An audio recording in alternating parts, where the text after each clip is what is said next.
episode 403. Thank you all for listening to episode 402. New World Organization, brother. I am Brother Gary, here with my co-host. Ooh, Brother Bear. Brother Dub. Ooh, you said Brother Love? You said Brother Love? Brother Dub. Kind of close to Brother Love.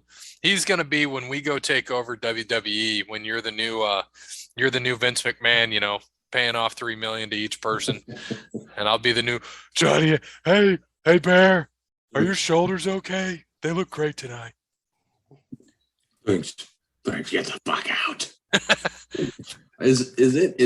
Was Cody correct? Was it Joy Giovanni? Was that one of them? I think it was. Probably. Wouldn't be surprising. At least Vince picked a good one. I don't think he's picking trash. I mean, he'd never pick trash, but she was top notch. She's a 10. Fucking 10. Yeah, I was waiting for like names and stuff to come out. One of them was an executive, I think, or whatever, their assistant. But I was hoping that it was going to be like, you know, something like that. Yeah, it's not surprising. Yeah, Trish. Sonny. Oh, God. I knew it was never Trish. I think she would have been past that. I don't think she would have let that happen. Lita, though, I could have seen Lita. Well, you know, it's still Sonny. He's just got to get her a pack of Newports and a fucking shower, and she's set. That's all he's got to pay. I was watching 96 Survivor Series today, and she came on commentary and said how something about how righteous and pure she was, and JR goes, "Yeah, I guess that whole thing about telling the truth in broadcasting isn't real." So good. Oh, man. Well, as we roll into this episode, we got to thank some people. So thanks to Wes Anderson for Moments in Time. Check him out on Facebook, Wes Anderson Music. Give him a follow on Twitter and Instagram at Songs by Wes. Thanks to All Wear Clothing, the first sponsor of Over the Line Podcast. Mention Over the Line Podcast when you go to allwearclothing.com, and Brandon will hook you up with that deal. Thank you to Crandall's Quality Landscaping. Give Sean a call, 419-704-5471. Serves the Toledo and surrounding areas and not St. Andrews, Scotland. Are you sure it's not Ireland? Thank you, Sean. Idiot. Thank you, Sean. Thank you to Sporty Steve, the biggest financial supporter of our show. It was good to see him at the celebration of episode 400 when we watched WWE and UFC. Always nice to see him and Mrs. Sparty. So thank you, Sparty Kelly, for also showing up as well. And last but not least, Connell Barrett, datingtransformation.com. It is Amazon Prime Day, so you should get to Amazon and get Connell's book, Dating Sucks But You Don't. Maybe a Prime Day deal, may not be. We don't know. But the only way you'll find out is if you get on Amazon Prime and Amazon and get his book, Dating Sucks But You Don't. And in the meantime, make sure you get to datingtransformation.com and get that free consultation from Connell. All right, we're going to find out right now. Dating Sucks But You Don't. Does not look like it's, 22% off on the Kindle edition. There you go. And it looked like you're saving $270 with a coupon if you get a paperback. So it'd be the perfect time to do it right now. Still $0 audio. And delivered by Saturday. 209 ratings and 5 stars. That's a solid book right there. A high quality digital reading experience. Man, where's Click on some of those reviews. Click on some of those reviews right there. What, right here? I think if you click the 209 right in the middle there, you should. Oh, there we go. Let's check the reviews for Dating Sucks But You Don't. Look at that. 89% 5-star. 89%. That's top notch right there. Here, go ahead, Bear. Get us a couple of these. Okay, E.Tar. Easy to read. Not only is his advice in the book top notch, it is formatted in a way that makes it easy to find the information that'll be most helpful in any given dating situation and read the parts that are most relevant. It is definitely a guide that can keep handy to reference time and, again, the current dating world, from confidence building to online dating, first dates, true romance, and so much more. Everything you need to be successful is in here. Look at that. And then from Leslie, find another one. From Leslie C. What's that? So that one's too long. Find another one. I was going to read this one. Leslie C. Buy it. If you're a great man and desire a beautiful romantic relationship, this book may be your best tutor. I'm a woman, and I can't help being impressed by how on point the author is about women. Starting from chapter 1, What Women Want. Is he starring in the new in the reboot of Mel Gibson's old What Women Want? I don't know. We'll have to see. I'll have to find out. I've watched a few interviews and learned some of his point of views about relationship in general, and I believe what his book teaches goes far beyond romantic relationships because some of the concepts it teaches inspire deep thinking on the nature human relationships as a whole. That's the angle through which I'm reading this book. And I can well relate to it even as a woman. The narratives in the book are very personal and easy to read. The stories are fun and very telling, and my partner kept wondering what I was reading when seeing me nodding, chuckling, and underlining words and sentences. Time goes by really fast when I read through the passages, and Vanity Fair isn't lying when it tells you the book is smart, funny, and practical as F. Vanity Fairs wouldn't lie about something like that. Yeah. Let's see. There you go. Amazon customer. What's that? It's an Amazon customer. That's a good one right there below. I was looking up at CC. Yeah, CC. Dating in NYC is tough. I'd say if you can make it here, you can make it everywhere. Apply to not just work, but dating as well. My friend couldn't stop raving about this book, so I thought I'd check it out. Even the book is written for men. As a woman, I thoroughly enjoyed reading it. It says Cornell. It should be Connell. That is a 100% misspelling. Autocorrect. Yeah, is a renowned dating coach, the real life Hitch. He shares his own dating experiences and valuable insights and perspectives from working with many clients. He showed you all the ropes, how to be confident and appealing being you, and how to treat the ladies right with respect. Yes, that's super important. The book was fun, funny, hilarious, and while showing the essential aspects and components and foundation of what a real intimate relationship should have, I specifically loved chapter 1, 2, and 13. I bought several copies for my girlfriends and a few for the young men I mentored. Highly recommend this book to men at any age and women. That's awesome. And, congrats to Connell, man. That's just awesome. I mean, we've been talking about this book before it even came out, and to see all these reviews from people, they love the book. And you can just see a couple. I really enjoyed Connell's book and bought a copy after hearing him be interviewed about it on a podcast episode. Immediately, I connected with the struggles he identifies in the dating realms these days, where people believe they aren't perfect enough for high-value people and end up settling. Connell really writes the book well with various stories of his own from various clients or other people he knows. It's such an incredible resource of a book. Nice. Well, congrats to Connell. Congrats to Connell on all he's doing and the book. And get out there. If you haven't bought it already, you heard these are reviews right off Amazon. We read them right to you. Get out there, get the book. We gave a few away. I think obviously it helped our local parrot get back with the person that he was dating. He had separated from her at the time. We give him the book, and then bam, he's back with her, understands women, what the women want, and now he's respected when he's on the road working, doing his life things. And he just told me, and I'm not lying, I'm not joking, not fabricating any of this. Talked to him yesterday, and he's on his way back. He's going to be home tomorrow. He's been gone for a month, like a little over a month. And he said she's been so supportive of him, and it just makes him respect her. So he has learned a lot from just not only the book, but I mean all of us too, but just really cool to see that he's in a good spot and with his professional life and his personal life. And I know that book helped as well. So thanks, Connell. Good. Very good. Well, maybe we can get him a book on how to make golf picks, because his last 2 or 3 out of 5 that he's picked have all missed the cut, along with the 2 that he missed. So he's on a cold streak here, and usually he's been pretty hot in golf the last couple of years. He's been up there. But we were at the Scottish Open last week, the Genesis Scottish Open at the Renaissance Club, and I finally got my first win of the year. Finally, was Xander. Xander is on fire right now, man. He won the Travelers. He won the Pro-Am that they had, and now has won the Scottish Open.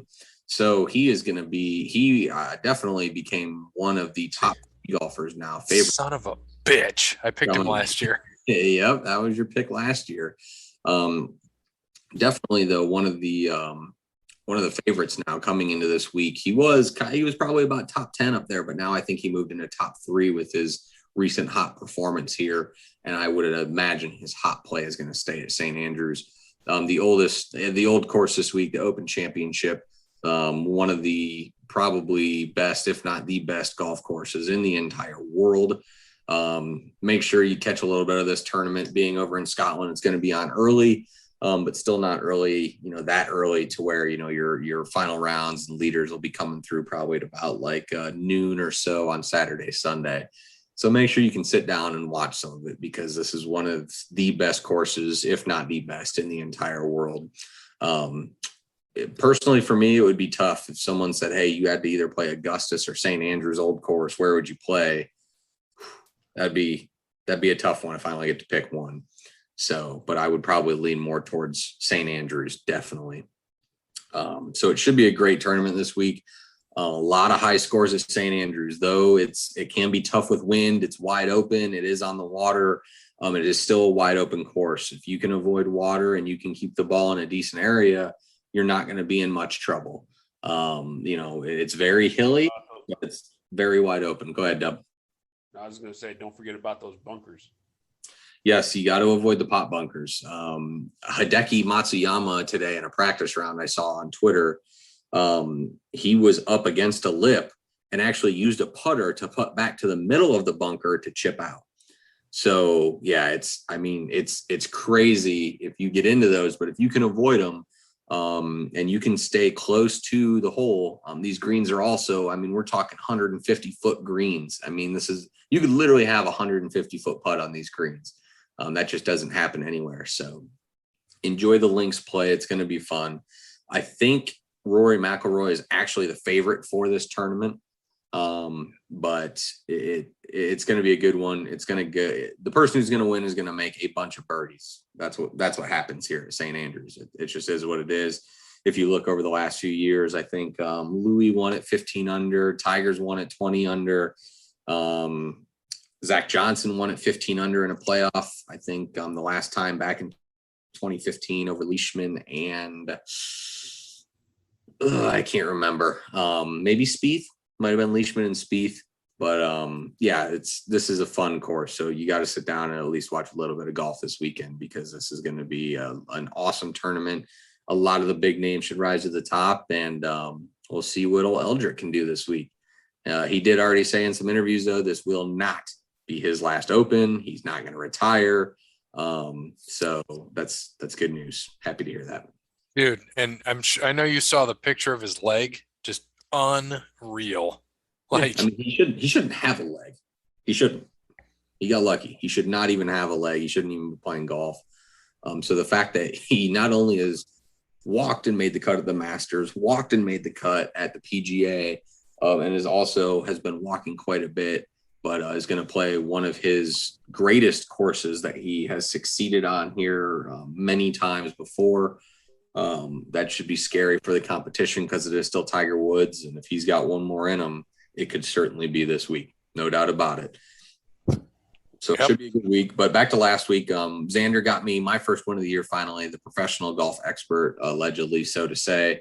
Got my first win with about 8 weeks left in the year. Tommy Fleetwood for both Gary Gray and Cody got fours. Almost, he made the cut by one stroke. Dude, I didn't think he was going to make it. He was not playing well on Friday. Missed a few putts, made a clutch one on 9, which was his 18th, to be within the cut line, and then put together 2 great rounds on the weekend. So a lot of people are going to be on Fleetwood this week. Dub took Ryan Fox, which is what we talked about. I was kind of hoping he'd miss the cut so people would be off him this week. He had a solid showing of 47.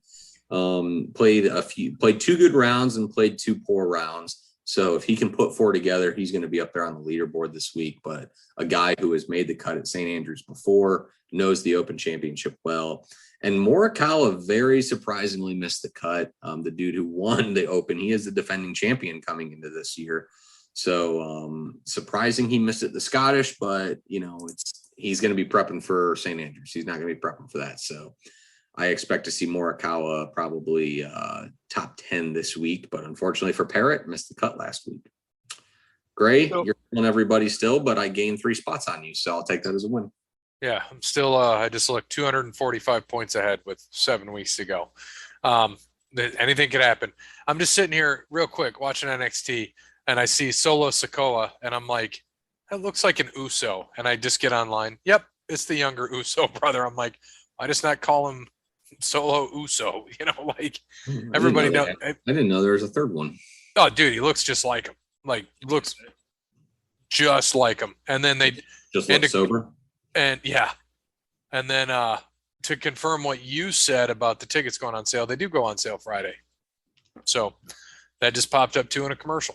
So there we go. My pick, we discussed it last week. I announced it last week. He's going off at 22-1 this week. So he is the 1, 2, 3, 4, 5, 6, 7, 8th favorite in this. 22-1. Give me Sugar Shane Lowry. And I think he won in 18 or 19. Wasn't at this course, but he did win. Yeah, no, he is an Open champion. That was his first and only major championship win was at the Open. I think it was at Royal St. George, maybe in 18, I want to say. I don't remember exactly, but I think it is 18. With myself being next, I'm going to go Cam Smith. We kind of talked about it last week, and I'm going to say it again. You need a guy who can make a lot of birdies, and Cam Smith can make a lot of birdies. He had a decent showing. He finished about, I think, 47th or so at the Scottish Open. Not a big links player, but again, this course is open. He can keep it there. If his putter heats up, watch out for Cam Smith. He could easily post low numbers this week. All right. Cody's at work. Dub? We'll get his pick by Thursday morning. Make sure you get it early Thursday morning. Can you scroll for a second? All right, I wasn't sure if I took him. I will take the favorite this week. I'll take Rory. Good pick. Very good pick. Don't worry, he's gonna be on the leaderboard after Thursday, Friday, Saturday. He's gonna choke Sunday. Yeah, probably. No. Rory will Sugar Shane's gonna win. Rory will do his normal Rory, and he'll go out and shoot 68 on Thursday, probably 74 on Friday, make the cut about maybe 1 under, go ahead and shoot like a 71 on Saturday. He'll be 10 strokes out, and then he'll go and fire a 63 to make it cute on Sunday, because that's what Rory does best. But Rory has been playing some really good golf, all jokes aside, so that's a hell of a pick. He's got the power to get over the pot bunkers and in front of other ones in front of the green this week. And that's also going to be something you're going to want to see. You want a guy who can kill the ball past the pot bunkers in the middle of the fairway, but stay in front of the ones by the green. And Rory's going to have the power to do that this week. He just got to avoid a big number. So he's got to avoid. He, for whatever reason, I think, I want to say it was a few years ago, I recall him having like a 7 on the first hole of an Open championship, going out of bounds and struggling, and never really like picked it up from there. But Rory is also an Open championship winner. He's held the claret jug, so he can certainly win this week, no doubt. That's a good pick. It's going to be a fun tournament. Make sure you guys watch a little bit of golf this weekend. Oh, yeah. Switching over. Go ahead, Dub. No, I was going to say I love St. Andrews. It's definitely one of my favorite. It's a good one. I would take you there to shoot 135, Dub. And I would love every second of it. I would too. I'd love to see him tee off and end up 30 yards behind him. Hole number 1, tees off, somehow it goes behind him. He'd be so many Guinnesses deep, it wouldn't matter. See, for years, all I tried to do was, I've kind of like fixed it a little bit, because all I wanted to do was just kill the ball. So I know if you just go up there and you have patience and you just take a nice, easy swing, you don't have to put so much power into it. I hit the ball a lot more straighter. So I can't wait to do this the first time, and I'm going to record it, and we're going to have it for the show. We're gonna record it in a recording just so I can share it in the audio on the show. Like, all right, Dub said he doesn't have to try to kill it, and it's more straight.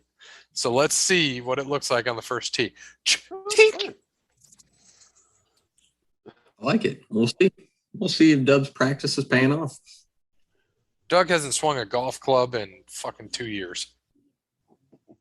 Is that true? Well, definitely. Well, maybe get to the range before we do that then. Yep.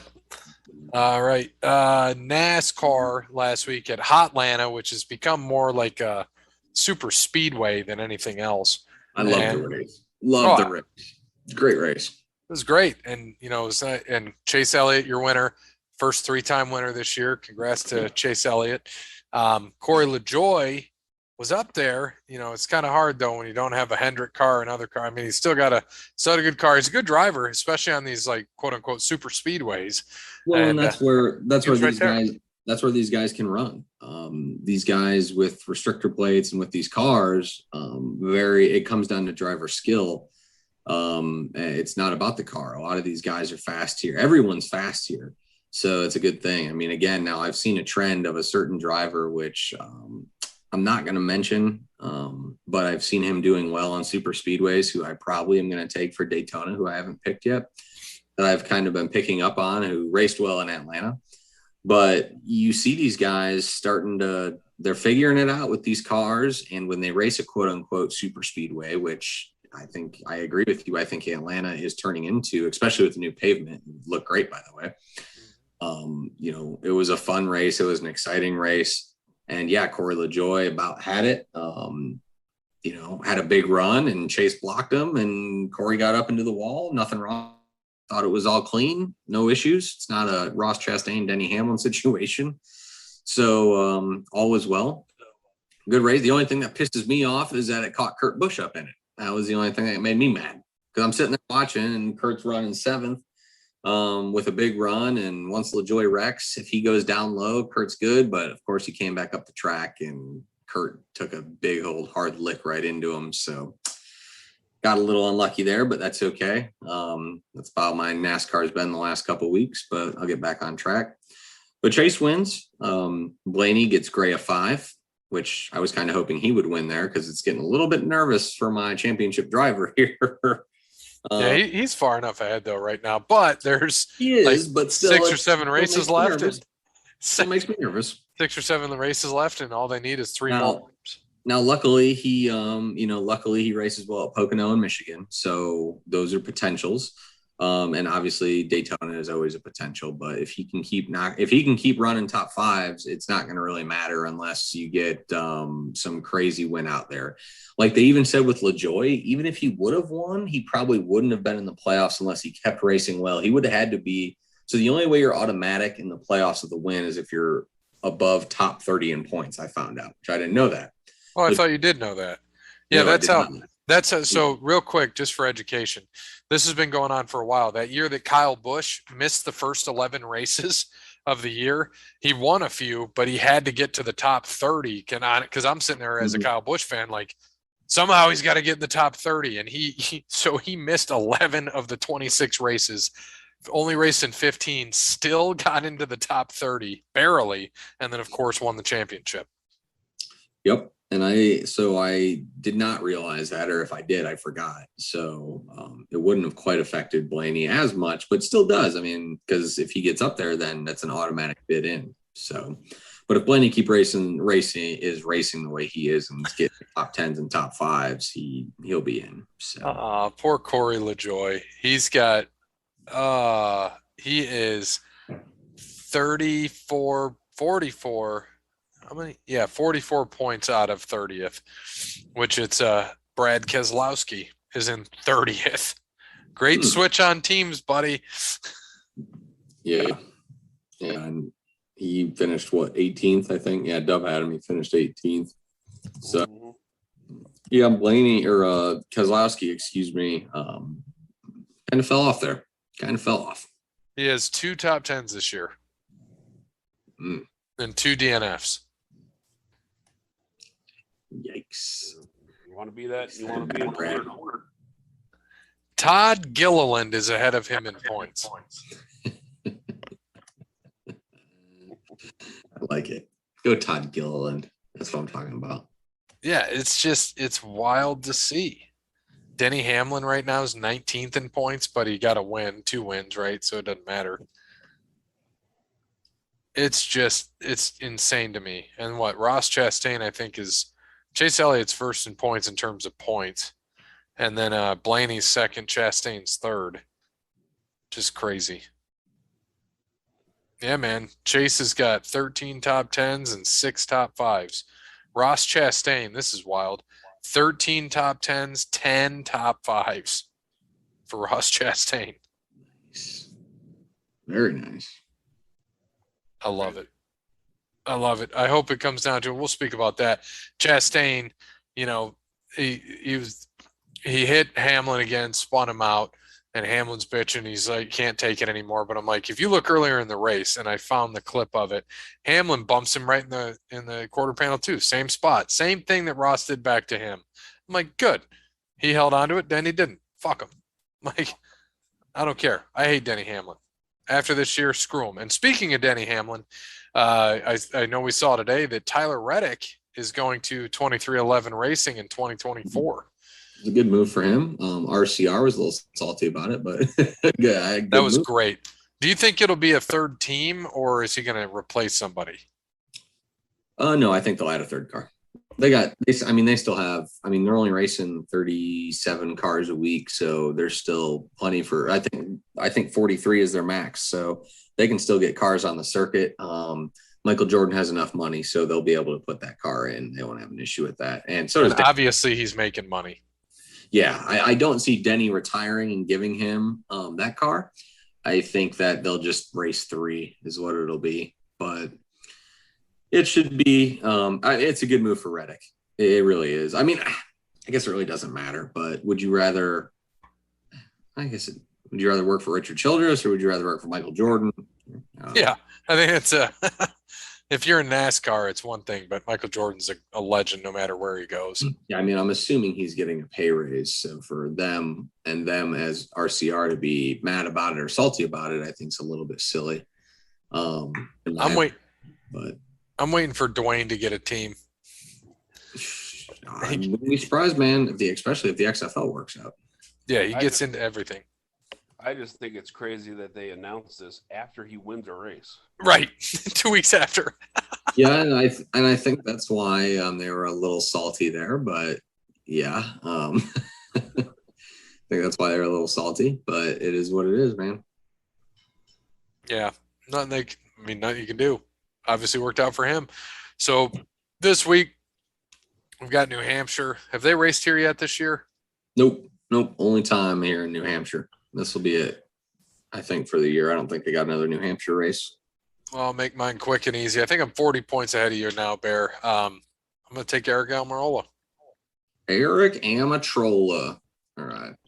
Well, it's about time for, sorry, Eric Almirola, but about time for him to blow an engine on lap 1. Thanks, man. You are. Well, I've had bad luck the last 3 weeks, so it's your turn now. That's just how life works, unfortunately. Well, you know what my favorite thing is, though? I have, since all the way back to after Kurt Busch. So Christopher Bell on, I've had those drivers in there this entire time. So these are already filled out. Like, and it doesn't even matter anymore. I can share them. Like, they're already ready to go. Hey, I like it. I go week by week. I like to see who races well and who's been hot. That's why I'm not too confident about what I'm doing this week because this guy has been just racing like absolute donkey piss. But I'm going to go with a guy who has some decent track experience here. He's been top 15 in all the races here. So I'm going to go with old Cold Custard this week. Cold Custard. Hopefully he can bring something around and get me a top 10 after Almirola blows an engine. Wonderful. Dub? Now Custer's going to blow an engine, but it is what it is. So Almirola and Custer's going to blow an engine? Probably. Okay. Well, I hope this guy does not blow an engine. That's Alex Bowman. I thought I already took him, but apparently I did not. So I'm going to go with Bowman. He's been a little off this year, man. Been a little off this year. He started off hot. But he's in my Final Four, too. Yeah, maybe he's in my Final Four as well. Along with Kyle Larson, who also has not been racing too well lately. He is, I don't know what happened. He's kind of fallen off as well. But he also he's the only other driver with 10 top 5s. Or 10, no, wait, hold on. He has 8 top 5s. So he's second in terms of top 5s. Yeah, I was about to say, but the last few races, it hasn't been that good for him. It's been a little. So you're right. He is struggling a little bit. Like if you look at him where he's finished this year, 32nd at Daytona, then he won, first, second, 34th, 30th, 29th, 5th, 19th, 4th, 4th, 6th, 36th, second, 24th, 9th, 12th, 15th, 4th, 3rd, 13th. So he's been okay the last several weeks, but he did have a stretch there where he was 34th, 30th, and 29th. Yep, only when I pick him. Only when I pick him. Man, oh well. So we'll see what happens with NASCAR. We've got a lot of time to go, and we got the playoffs coming up here in several weeks, and it's going to be good. Well, it'll be interesting to see if we get 3 more winners. You think we get 3 more winners? Oh, yeah. Well, yeah, because when we get to the playoffs, we'll grab some more winners. Are you talking about 3 more winners? Yeah. Do you think we're going to get 3? NASCAR's going to have 16 winners before the playoffs. Oh, NASCAR. Oof. I think so. I think they could. I think I think Brickyard could be. I think Brickyard could be like a Allmendinger, even though it won't count for shit. But it could be an Allmendinger win. Not that would be anything for the playoffs again, but it could. And I obviously Daytona. Anybody can win at Daytona. I think New Hampshire, Pocono, Michigan are probably going to be one of the bigger teams, but you never know. I mean, you could always see. I mean, Michigan could race. You could get an Eric Jones to win. You could get Ryan Blaney could win there, but you still got Blaney who doesn't have a win. You got Harvick who doesn't have a win. You got big guys who don't have wins here. Austin Dillon is out there. Oh no, he did. Did he win? Did Austin Dillon win? No. I thought he. Maybe not. No, I don't think he's won. He finished second. I didn't know he had a TV show on USA. I was watching it last night. Pretty funny, actually. Yeah, I think so too. And because it's him and his tire man. Yeah. Yep. Yeah, Dylan has no wins right now. Okay. I mean, yeah, you got him. Like I said, a guy like Chase Briscoe could win at Brickyard or even at Watkins Glen, even though that's like a chase track. But I mean, you got good road course drivers that could get in there and possibly steal one. So, yeah, I mean, you never know, man. There's a lot of drivers still who could win races here, and the way it's been going. I mean, hell, Eric Amarola, Christopher Bell. I mean, there's guys out there that still got a shot. Yep. And then the other thing I was going to mention too is this is just a fun little bit of trivia as I wait for Jeremy to see if he's ready for trivia. So as we all know, Shaquille O'Neal is known for his 3-pointers. And how many 3-pointers did Shaquille O'Neal make in his NBA career? We just saying this or entering it or what? Yeah, it's fine. It's only 2 of you. No, so we'll just say it. 5. I think it's only 1. Dub is correct. It is 1. I thought he made a couple. I think it was early on. I think it was with Orlando. 1 3-pointer. Nice. Good for Shaq. Good job, Shaq. Yeah, it was he attempted 22 3-pointers in his career and got 1. 1995-96 season. 1 for 22. Was it like a court shot or some shit? Oh, who knows? It was no. Funny you should say that. Against Milwaukee, turnaround jumper and a buzzer beater. Hey, blind squirrel nut, man. Damn, Shaquille O'Neal. We're waiting for Jeremy to get here. Another thing that came up, I want to hear what you take here. This is kind of funny. It's wrestling related. So the Invasion storyline is 21 years old. Oh, wait, Jeremy's ready. So hold on. We'll get back to that Invasion storyline here in a second. Updated standings, Bear. Updated standings for trivia. We have Greg 86, Cody at 46, myself at 51, Dub at 70, Parrot with 8, Brandon with 0, Shiv with 0, and Peapod with 4. All right. We are ready. Dub has been catching you here the last couple of weeks, by the way. With the U.S. Open upon us for golf. Nope. British Open. I found out the very first one was played in 1895. How much was the prize money for the winner of the tournament that year? Well, tells you how much I watch golf. So we will go with it. Open though, or is it the British Open? Yeah. So like. I mean, I don't think it really matters. It's $18.95. Are we talking euros here? Or are we talking American dollars? Well, yeah, that's. Let's pretend it's the U.S. Open. So it was the U.S. Open. I knew there was a big event. I think it was the British Open though. I hate to get into people's business too, but Jeremy missed another week in NASCAR, man. He may be busy. Shit might be going on, so it sucks because he could have had a run without those 2 misses, but it's going to be tough, dude. Like nobody's catching whoever would it Bemis. That's what I call him, Billy. Yeah, son of a bitch. Like this week, every week I think his buddy. I work with his buddy, and he texted him and said, dude, he's like, you got this, you're good, because he had LaJoy, he had everyone, and I told my buddy, I said, I'm telling you, LaJoy's gonna wreck, and we just need Denny to wreck. So Denny wrecks first. I was like, LaJoy's coming, and when he wrecked, I was like, oh boy, and that took me to second. I was like, no way. Yeah, I was like when I looked at my lineup on paper, because I use Racing Reference. It's what I use for pretty much every week when I do. It's a great website, by the way. It's fantastic. And so this week, and I was shocked I even had this lineup. I had Blaney, Truex, Kurt Busch, Bowman, Harvick, Keselowski. You look at that any other year, but this year you would never be able to have that lineup. No, you wouldn't be able to fit that. No. I'm like, how is that? I looked and I'm like, hey, if they all did pretty well. I think Bowman wrecked out, and that's what cost me. I think I finished 4th, but if Bowman didn't wreck and race a little longer, it would have been all right. But yeah, well, that's what I told my buddy. I said, you know what? I said, I don't care. I got him by like 30 points, just like I did. I got you by 3. It doesn't matter. As long as I'm getting more points than the guy who's leading, it's a comeback. That's how I feel. It doesn't matter if it's 1. It doesn't matter if it's 1,000. Comeback's a comeback. Yeah, but I hate looking at your thing, and I look at it and I'm like, oh, I gained some points on him this week. Better than the last 8 weeks when he just put a bigger lead on me. Dude, dude is solid. So I have to win in order to beat him. So I haven't actually met him. We chat quite a bit. We email back and forth. Really good dude. I guess he's in the financial world. And a very smart dude. Loves to gamble though. Big sports guy. Everything too.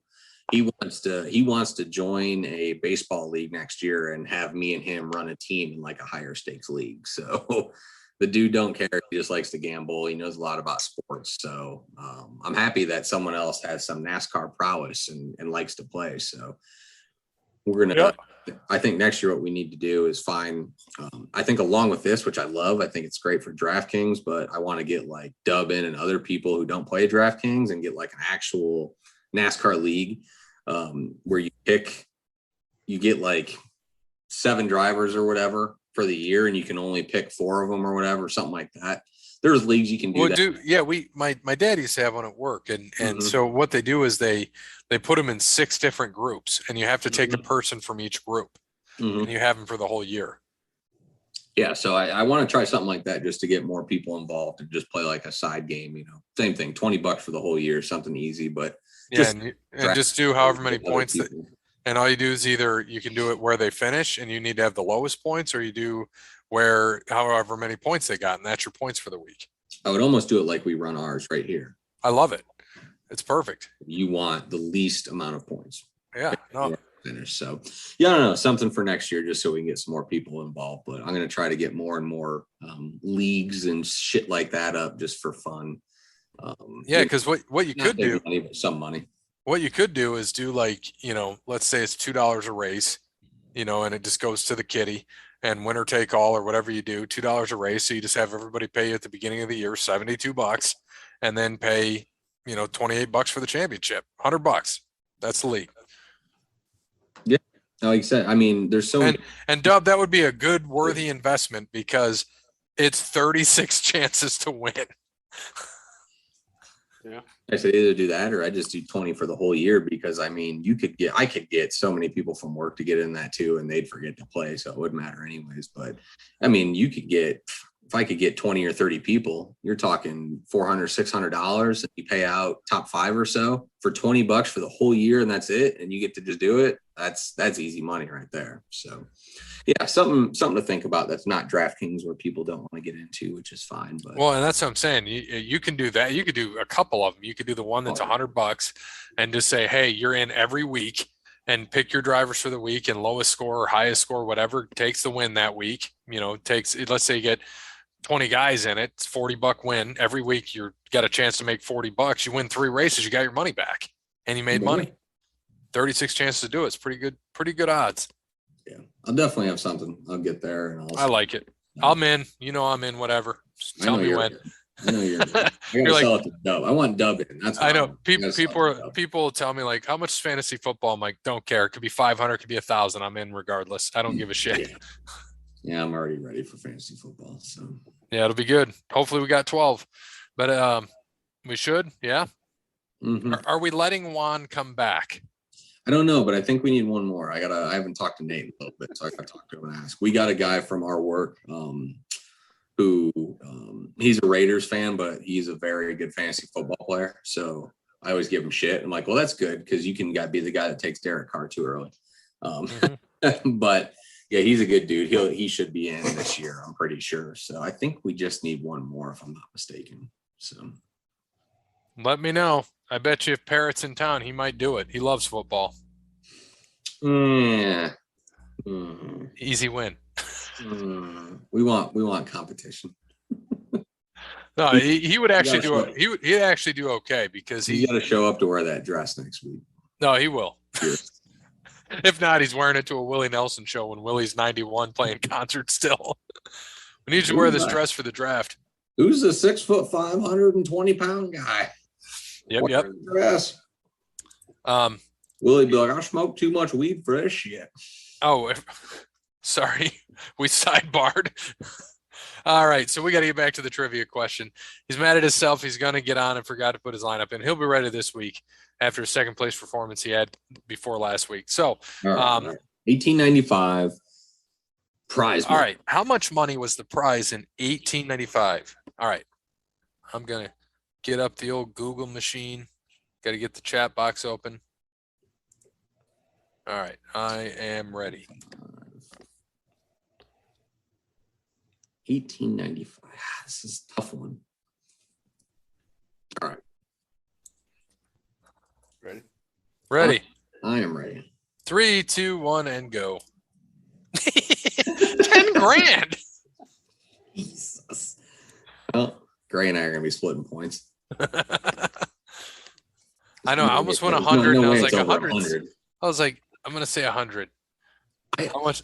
I almost won 25. So I was like, I think that's too low. That's got to be a good amount. 150. Damn, I should have went with 100. In cash. For the U.S. Open, he's going to ask how much the British Open champion won when we get to the U.S. Open next year. All right. So give some points to how many points was it? 3 for each. So yay. 3 for me, 3 for 10 you. grand in 1895. Jesus. That's why I'm not a math teacher. 3-point wrestling question. Here we go. These two Canadian wrestlers defeated Show Miz on April 20th, 2010 on Raw to win the WWE Tag Team Championships. God. Huh.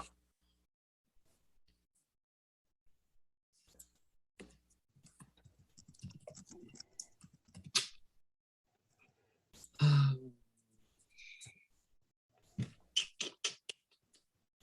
think I know one of them. Who would the second one be? Ready whenever y'all are. Not ready yet. These are like my worst times right here. Was anywhere from like 08 to 2014. All blank. I'm good. I'm ready whenever. Let me know, Dub.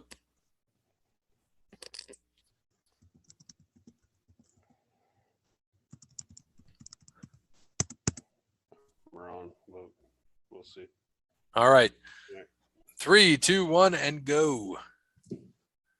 Edge and Christian, Jericho and Storm, Bret Hart and Jericho. I feel like Edge and Christian's way too obvious. Does anybody know they're Canadian? I think everyone knows they're Canadian. They might. I'm pretty sure Kurt Angle would always say they're my two favorite Canucks. Always. Might be Jericho and Edge. Well, Jericho was the champs, then Show Miz. That's why I think it had to be Jericho, but I don't know. I think Lance Storm was already gone by then, but I could be wrong. Maybe I get lucky.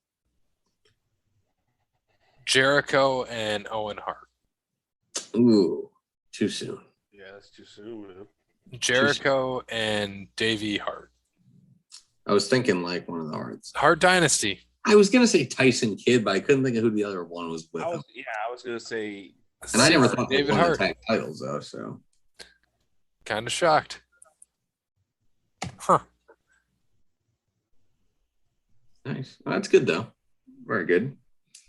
so I'm trying to, because that's why I was trying to blank. I was blanking on, was it 2010 or 2011 when Bret Hart came back? Joohyung Kim will win the tourney. My great prediction will make up for tonight's botch. Have a good one. You tell Jeremy he should go put $5 down on that dude because he'd probably win like 75 grand.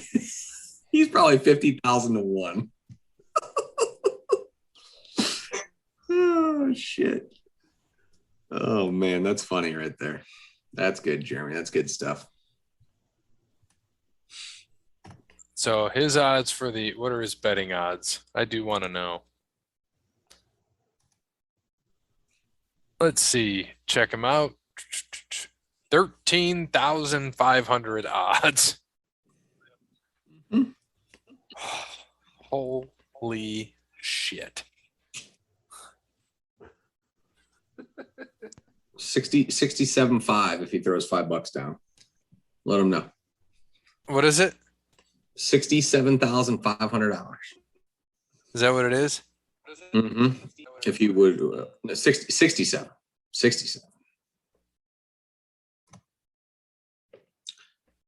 Tell Jeremy it's January 1. Is it January 1? Yep, it's going to be January 1, and I'm gonna throw Joohyung Kim into a lineup right now on DraftKings just for fun.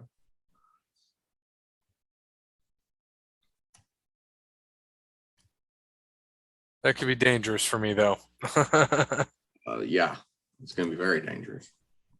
Gambling, I know, especially when you can do it from your phone. Keep this up really quick so I can find him. J. Kim. There he is right there. Let's see. Oh, he finished third in the Scottish So I'm Open. saying he was third in the Scottish, 23rd at the U.S. 23rd Open. at the U.S. Okay, Jeremy. Okay. In my lineup, 65. And he's $6,500. It's all coming together. In our bet, put $5 on him. Watch he wins the U.S. Open. I want you to put $5 on $5 of our money on this dude. I would, but I'm not going to be in Michigan, so I'm not going to be. God damn it! Yeah, I'm not going to. I got to do some shit. All right, we got to hope he doesn't win, because if he does win, we're going to be crying over our 67 grand we could have had. Yeah. Yeah. But if he does, we learn for next time. All right. Now I gotta fill this lineup out. Have him tell him to name 2 more golfers. Say name 2 more golfers. We'll see what he can get me here. For this week. All right. We'll see what he comes up with. Yeah, we're gonna fill out a lineup right here on air. On air, who else is in the lineup? It's just him right now. That's it. So I'm gonna get 2 more from Jeremy. And then we're gonna fill the other 3 with us. Okay, Xander, I'm putting him in. I like it. He's in. I need 1 more.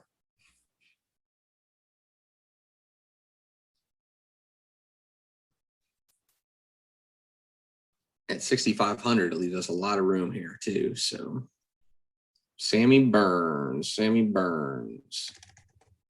All right. So we perfect. Tell Jeremy thank you. And if I win let's see what the top prize in this is. If I win the $2,500 top prize of this lineup this week, he will get a third of that.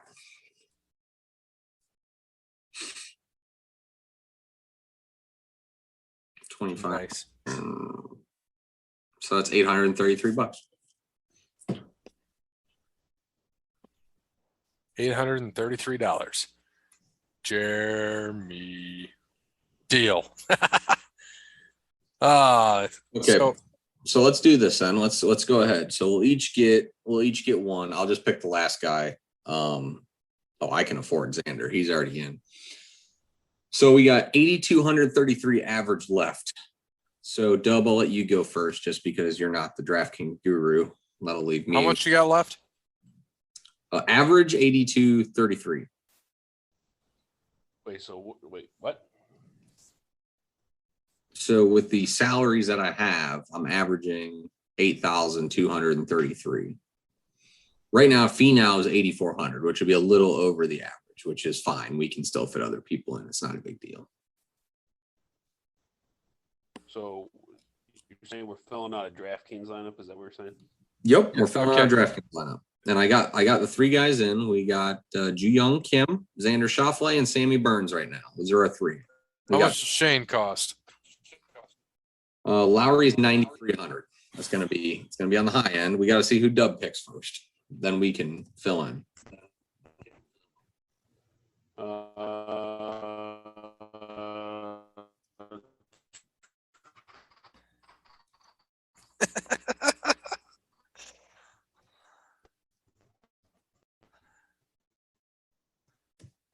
I just hear There's John Daly, there's Phil Mickelson. Anyone playing this week?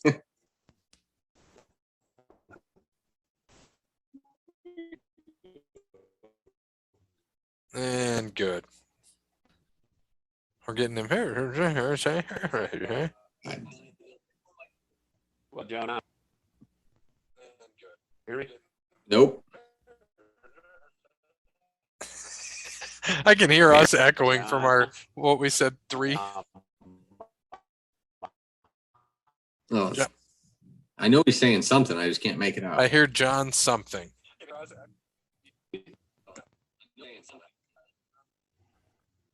Jordan Speed. Jordan Speed. Got it. How much was Speed? He was 10 grand. So now our average is at 73. Oh, Jesus criminy. Really? All right. You know what, dude? David Duvall's playing this week? Nice. How much is Tiger? Tiger is, I think, 7,700? 7,500.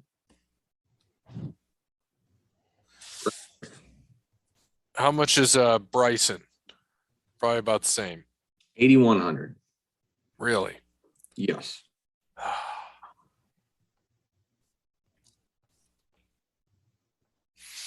Man. We don't have a lot to work with here, do we? Well, we got, like you said, we got 7,350 average. You said Tiger. Okay, if we took Tiger, a risk on Tiger, 7,500. What's that leave us? 7,200. I can get someone good for 7,200 if you want Tiger. Dude, I'm kind of hesitant now. I'd almost rather take Bryson than Tiger. Really? I just don't trust Tiger right now. Well, let's see. If we take Bryson. But he's so much more, though. You're going to trust Bryson, who hasn't made the cut in any big tournament all year, over Tiger? Yeah, that drops us to 6,600. Nope, take Tiger. That leaves us in a shit shamble right there. All right, I'm going to take Tiger. 7,500. So I got 7,200 left. So that leaves me with Peter Smith, Henley, Varner, Kokrak, Bradley, Boy Ryan Fox, Victor Perez, Molinari, Gary Woodland, Ian Poulter. Bridgestone and Bryson DeChambeau parted ways, by the way. Yeah, I did see that. I'm gonna go with I'm gonna throw Russell Henley then in there at 7,200. I'll throw in Russell Henley.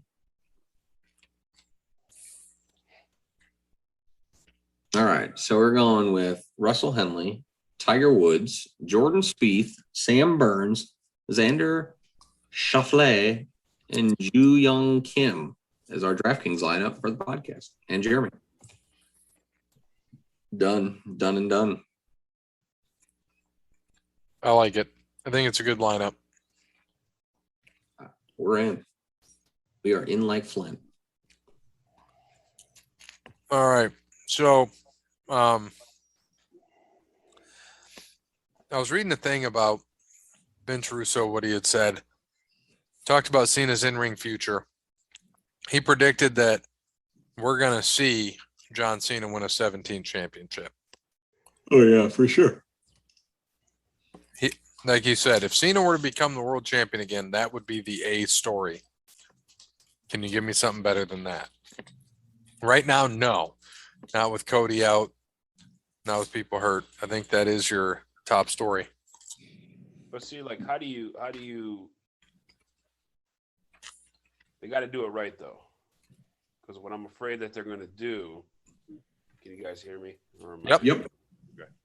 Because what I'm afraid they're going to do is it has to be soon, because I don't want them, because I brought this up last week. His last title reign, number 16, was only 2 weeks. He lost it to Bray at Elimination Chamber before Mania 4 years ago, whatever it was. So what I'm hoping they don't do is he wins it, and then Money in the Bank winner comes out, if it's Theory again, or still, I mean, cashes it in, and then, you know, that 17 title reign is boom, it's gone in 5 minutes. Because you know he's not going to come. It's not like he's going to have a title reign for, you know, About 5 minutes. So it's going to be interesting how they do it and who they're going to have him beat. I don't know. I mean, I think they're going to do it just because I mean, John Cena is their guy. He's their poster boy. Oh yeah. It's not about Ric Flair anymore. It's about the WWE. Ric Flair had most of his stuff in the NWA and WCW, which is why that they're going to want Cena to break the record and have 17 because he's the dude for WWE and it's the WWE thing. That's why they'll do it. Yep. Which a lot of the fans are going to freak out about for no reason. They're going to think it's tainted and blah, blah, this and blah, blah, that. But I mean, it's Vince's company and they're right. He's been the dude since 2004. So he deserves to have most titles. Ric Flair was the dude back in the 70s and 80s with NWA and all that, which is why he had the most. That's fine. Two different companies, though. Yep. I don't know if you saw. Well, I want to go back to this Invasion thing. Invasion storyline's 21 years old this year. Now, before I get to the question, let me throw out some rules. All right. So you guys remember the Invasion storyline. Mm-hmm. All right. You cannot change anyone who was involved. Basically, you got to keep the same participants from the original story. So no Sting, no Goldberg, no NWO, no Triple H. Question is, who from the Alliance should have gotten bigger pushes and be made to be a bigger deal during the Invasion angle than what they were given? Oh my goodness. I gotta think.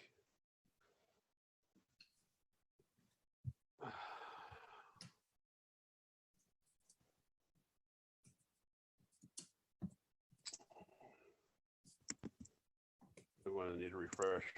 I can't go to I say Sean Stasiak. No. You got people like Taz, I'm gonna say DDP, not- Raven, Rhino, Mike Awesome.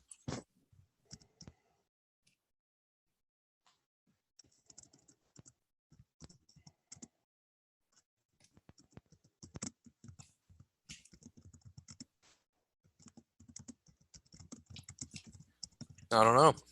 Those guys were not quite at the top yet. I mean,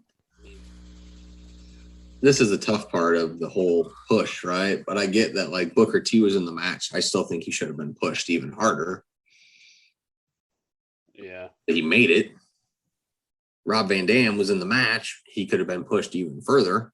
Again, he made it.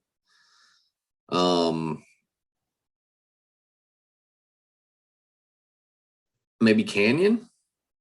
Ooh, better than Canyon. I know he was dealing with his shit, but Canyon was a great wrestler. They could have put Canyon. Yeah, he was. I think that would have been cool if they could have kept him clean and, you know, all his stuff, and he didn't totally stay, you know, if he was out there in the closet, which I think beat him down.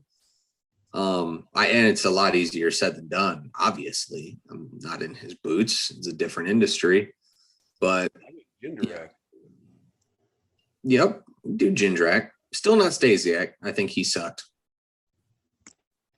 No, I said I'm not going to Stasiak. Oh, I thought you said you wanted. I thought you said you wanted Stasiak originally. No. Sean O'Hare. Sean O'Hare could have been another one they kind of dropped the ball with. Oh, yeah. And who was Chuck Palumbo? Chuck Palumbo. Yep. Instead of putting him with Billy and making them the weird gay or whatever the couple, I don't know what they were, but see, I liked them as a tag team, but I do think Palumbo should have got a push as a single. I liked him as a tag team. I didn't like the whole story. Well, yeah, that was a little weird. So not that it didn't. It just didn't make sense. Like, the story didn't make sense. So a WWF invasion.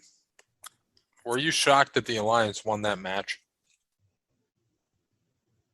No. She had Stone Cold as the leader. Stone Cold was the leader. Not shocked one bit. Not shocked one bit.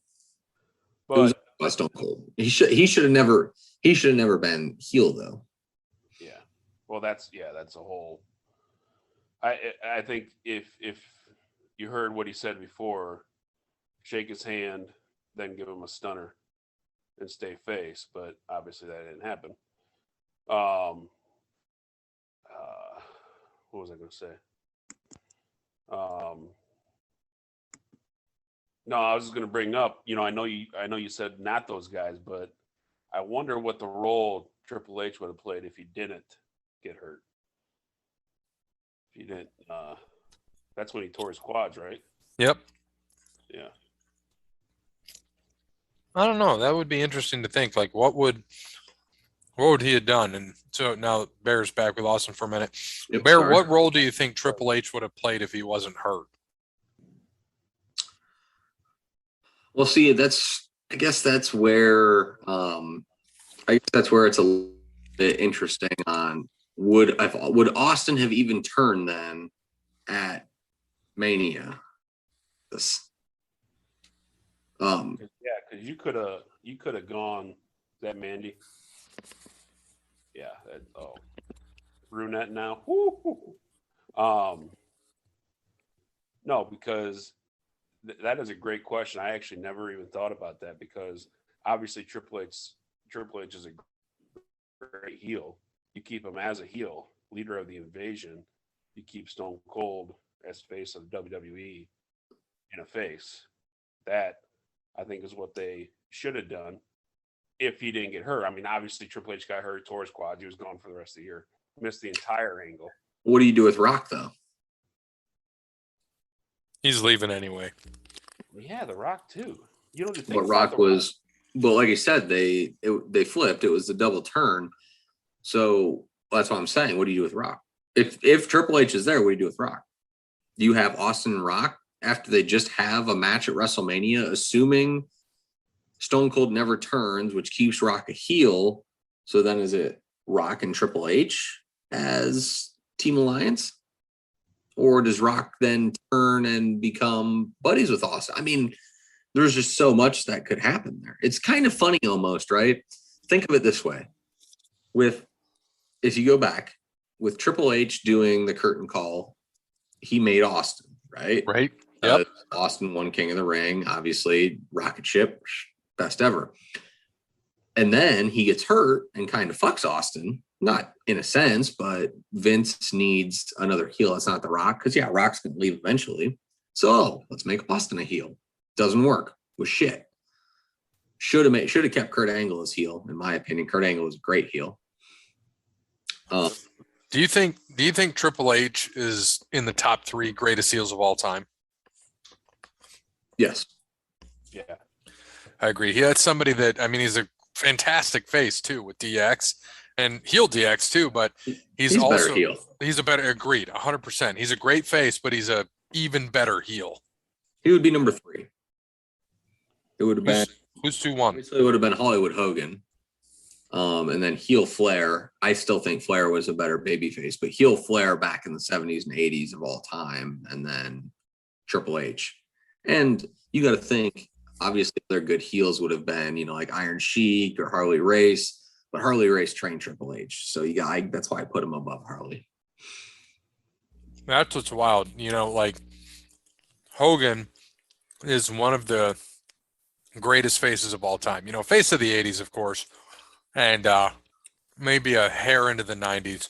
But Austin's the greatest face of all time, and but Hogan's up there, obviously, for the 80s, 90s, lead into you got Rock was also great. Austin was great, of course. John Cena.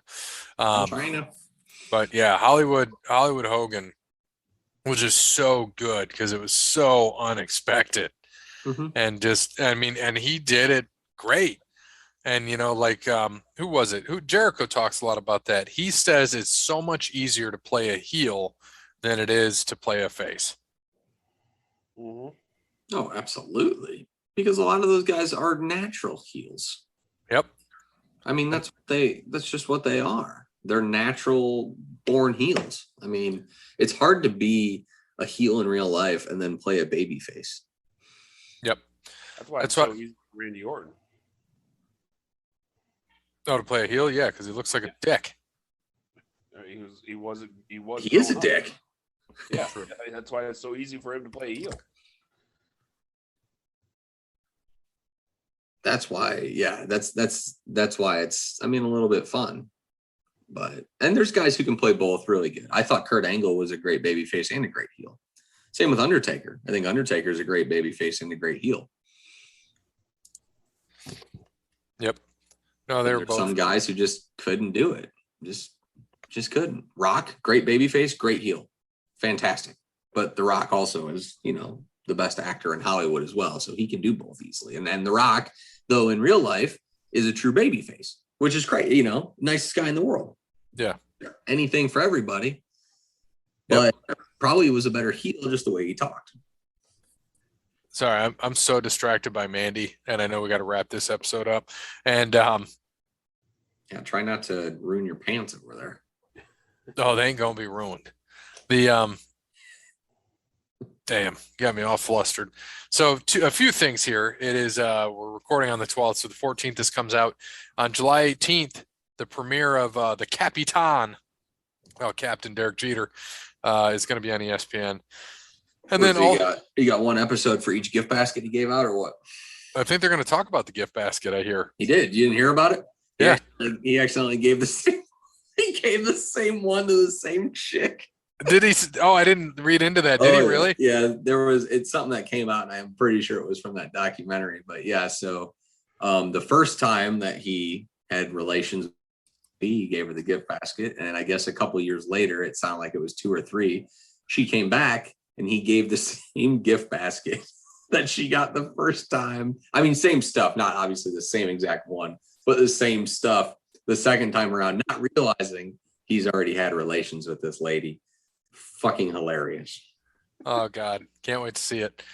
Hilarious. And then I don't know if you've seen this, Bear. I know you're a Taco Bell guy, myself too. Imagine actually burnt down. What? Yeah, one near my house. Well, it didn't burn down, but it caught on fire, so they gotta redo everything. It's closed temporarily. So explain this to 5-year-old you. Big Cheez-It Tostada is now testing in Irvine, California. I saw that, and I'm not gonna lie, I'm 100% probably in the minority of the world. I'm not a Cheez-It fan. I think they're overrated. You got to get the extra toasty. It's the only ones I like. The toasted white cheddar are probably the only ones I'd eat. I Regular, like the white cheddar too. I don't think they're that good. It's got to be the toasted cheddar, not the regular. I think the regular ones taste like cardboard.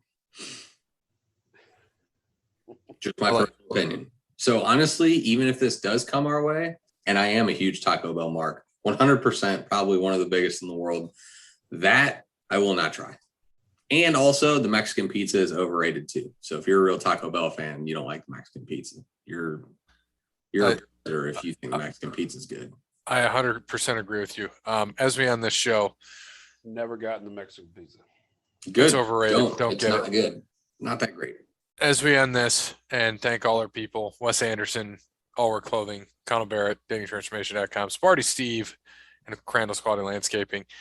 I'm going to leave you with this before I give the hurrah goodbye. What is better, Tony Pacco's or Rudy's? Rudy's.